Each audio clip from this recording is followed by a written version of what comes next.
Nemmeno Abano accoglie i No Green Pass.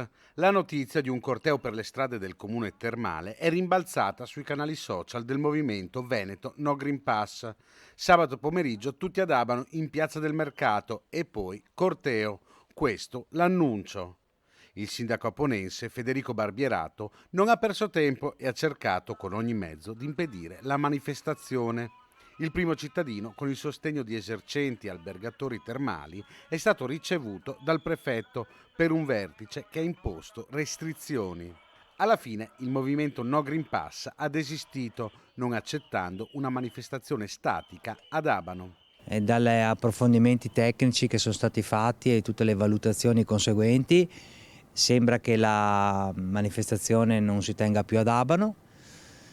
Questa città è stata per 1 anno e mezzo in ginocchio a causa Covid e ha bisogno di rialzarsi, ha bisogno di vedere un po' di fiducia e di guardare anche al futuro con un po' più di ottimismo.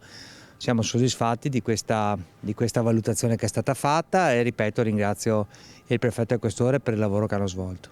Il sindaco è stato chiaro, le manifestazioni No Green Pass non sono gradite ad Abano. Il territorio e il comparto terme sono stati messi a dura prova dalla pandemia e ora che si vedono i primi segnali di ripresa non può essere compromesso da eventi come le manifestazioni No Green Pass che preoccupano cittadini e turisti. Poi con tutte le questioni legate alla zona gialla, molte famiglie, molti turisti hanno voluto aspettare l'ultimo momento.